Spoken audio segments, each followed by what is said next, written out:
Bonjour à toutes et à tous, c'est Léo, j'espère que vous allez bien. Aujourd'hui on se retrouve pour une nouvelle vidéo où je vais essayer de vous dire les différences majeures entre la boxe amateur et la boxe professionnelle. Allez, c'est parti.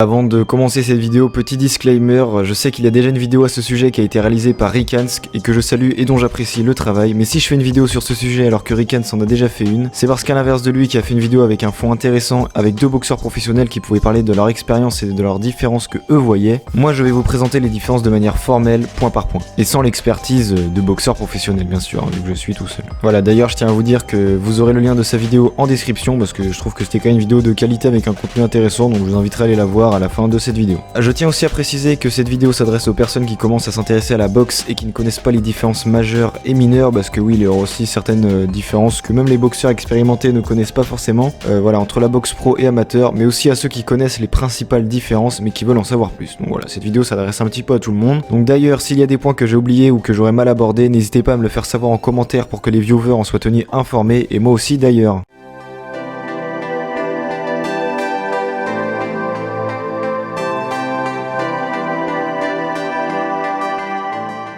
Nous allons commencer cette vidéo en abordant les règles qui changent, ou du moins certaines, comme le fait qu'en boxe pro il n'y ait pas de casque, même si c'est aussi le cas chez les amateurs qui ont plus de 20 combats il me semble. Aux Jeux Olympiques je crois, voilà, les gants et les bandes sont différentes, les bandes sont un petit peu plus fines et les gants sont beaucoup plus lourds en amateur. Enfin, voilà, je veux dire que les gants sont un petit peu plus lourds pour absorber mieux les impacts pour les boxeurs et que ça soit moins dangereux, alors qu'à l'inverse, en boxe professionnelle ce sont des gants plus légers et qui font donc beaucoup plus mal, et pareil les bandes sont effectivement aussi plus fines en boxe professionnelle. D'ailleurs au niveau de la durée des rounds, c'est 3 rounds de 3 minutes pour les hommes et 4 rounds de 2 minutes pour les femmes en amateur, alors qu'en professionnel ça peut aller de 4 à 12 rounds, suivant si c'est pour un championnat du monde, suivant l'ampleur du combat et le palmarès des boxeurs, etc. Effectivement on peut retrouver deux boxes totalement différentes en amateur et en boxe professionnelle, déjà par rapport à la durée des rounds, par rapport au combat en amateur où les boxeurs vont pouvoir se donner à fond pendant 3 rounds de 3 minutes, alors que pour les boxeurs professionnels les plus aguerris qui vont faire des combats de 12 rounds et qui vont devoir combattre, ils peuvent pas se donner à fond pendant 12 rounds, hein, c'est quasiment impossible. Donc voilà, c'est deux boxes totalement différentes. On passe tout de suite au deuxième point.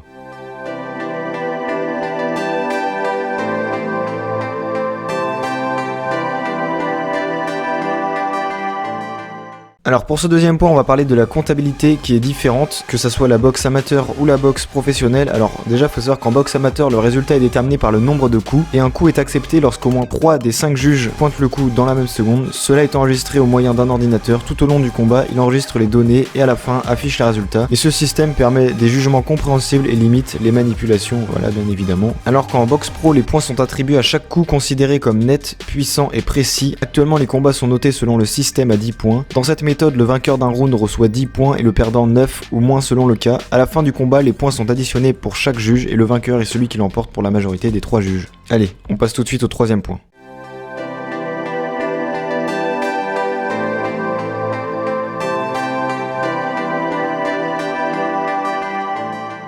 Alors pour le troisième point, on va tout simplement parler des fédérations et des ceintures. Alors déjà pour ce qui est de la boxe amateur, la fédération qui contrôle ça, c'est l'Association internationale de boxe amateur, donc l'AIBA. Je sais pas si vous en avez déjà entendu parler, personnellement je n'étais pas trop au courant parce que c'est vrai qu'on connaît tous la WBO, WBA, IBF, etc. pour la boxe professionnelle. Mais la AIBA est quand même bien moins connue, je trouve. Après c'est peut-être juste moi qui suis moins renseigné, mais voilà. En tout cas, l'AIBA est l'instance gérant la boxe anglaise amateur au niveau international et c'est elle qui organise notamment tous les 2 ans les championnats du monde de boxe amateur ainsi que l'épreuve de boxe aux Jeux Olympiques. En 2010, l'AIBA crée un nouveau format de compétition, les World Series of Boxing, à mi-chemin entre la boxe amateur et professionnelle. Les boxeurs combattent sans casque pendant 5 reprises de 3 minutes. Donc là voilà, on est encore sur des règles un petit peu différentes au niveau de la durée des combats. Moi je connaissais personnellement les World Series of Boxing, c'est plutôt sympa. Tandis que pour la boxe professionnelle, les différentes fédérations sont IBF, WBO, WBA, WBC, IBO, IBC, IBA, IBU, WPBF, GBC. Voilà, vous en avez plein d'autres, hein, sans compter les sous-fédérations, parce que la IBF a d'autres sous-fédérations, la WBO pareil, bon, on va pas compter tout ça. D'ailleurs,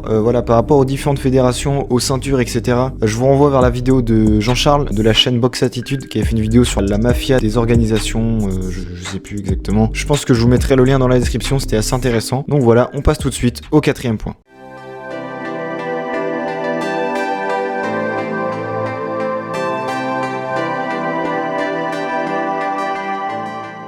Donc pour ce 4e point, on va parler des Jeux Olympiques, parce que voilà, les Jeux Olympiques, ça c'est encore une différence entre la boxe pro et la boxe amateur, car les Jeux Olympiques ne comprennent que la boxe amateur, enfin ce sont les règles en tout cas de la boxe amateur, mais depuis peu, les boxeurs professionnels ayant disputé plus de 15 combats peuvent également combattre lors des Jeux Olympiques, en plus des boxeurs amateurs qui peuvent y participer, voilà évidemment depuis toujours. Donc l'objectif c'est de gagner une médaille, voilà évidemment, ça c'est le but des Jeux Olympiques. Les participants sont désignés par tirage au sort sans tenir compte du classement des boxeurs. Ils s'y retrouvent dans un tableau débutant, généralement au stade de 1/16e de finale, et chaque rencontre disputée est à élimination directe. Petite parenthèse, vous êtes très nombreux à regarder mes vidéos sans être abonnés, vous êtes à peu près 99% à ne pas être abonnés, voilà vous avez les chiffres en fond. Donc si vous voulez remédier, n'hésitez pas à vous abonner pour aller soutenir la chaîne, c'est très important, n'hésitez pas à clocher bien sûr pour être au courant des nouvelles vidéos, à partager, et j'ai également un compte Twitter qui se trouve dans la description, donc voilà n'hésitez pas à aller me follow, ça fait toujours plaisir. On retourne tout de suite à la vidéo.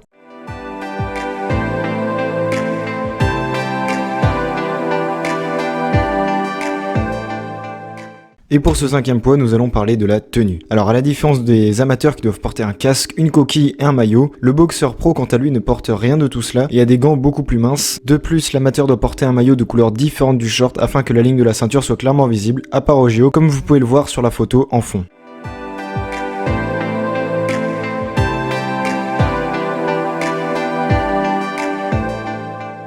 Alors en effet, le nombre de catégories est supérieur pour la boxe professionnelle qui compte 17 catégories de poids différentes pour seulement 10 chez les amateurs, qui sont quant à elles toutes ouvertes aux Jeux Olympiques. Cela s'explique par le fait que la marge entre chaque catégorie est très petite pour les catégories professionnelles contrairement aux catégories amateurs. Par exemple, les poids mouches en pro vont de 48,988 kg à 50,349 kg, soit une différence d'environ 1,4 kg, alors que chez les amateurs, la catégorie des poids mouches va de 49 à 52 kg, soit une différence de 3 kg, ce qui est donc 2 fois plus important que chez les pros si vous avez bien suivi, ce qui explique donc cette différence de nombre de catégories. D'ailleurs, il y a plus de catégories chez les lourds car il y a 2 catégories en plus, donc les poids paille et les poids plumes, voilà, en boxe professionnelle et qu'il n'y a pas en boxe amateur. Donc voilà, il y a poids paille, poids super paille aussi je crois, et poids plume et super plume. Donc c'est également pour ça qu'il y a plus de catégories chez les pros. Mais il y a également les poids super lourds en amateur et qu'il n'y a pas chez les pros. Bon après, la catégorie poids lourd correspond au plus de 90,710 kg chez les pros et 91 pour les super lourds, donc ce sont deux catégories équivalentes, c'est juste que les poids lourds chez les amateurs sont moins lourds que chez les pros. Et avant de passer au point suivant, je voulais juste faire une aparté par rapport à la boxe féminine qui contient également 10 catégories en amateur, mais dont seulement 3 sont aux Jeux Olympiques, et je trouve ça plutôt dommage, donc peut-être qu'il serait bien d'y remédier. Voilà, moi je balance ça comme ça, je pense que ça pourrait être plutôt cool. Allez, on passe tout de suite au 7e et dernier point.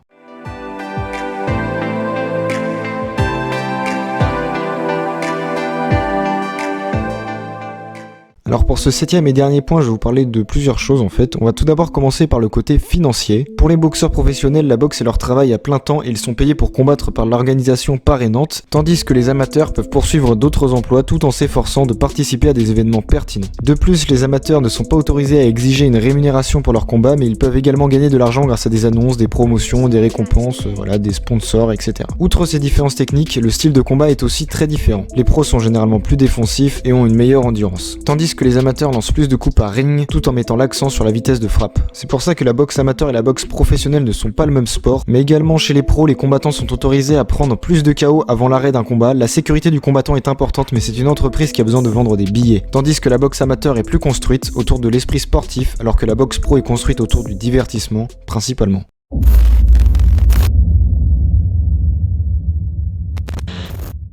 Alors on arrive déjà à la fin de cette vidéo, j'espère sincèrement qu'elle vous aura plu, c'était simplement une vidéo à titre informatif, mais j'espère en tout cas qu'elle aura pu en aider certains d'entre vous pour y voir un peu plus clair entre la boxe pro et la boxe amateur. Je vous invite également à aller faire un petit tour sur ma chaîne, voilà, si vous voulez regarder d'autres vidéos, à vous abonner, clocher, commenter, liker, etc.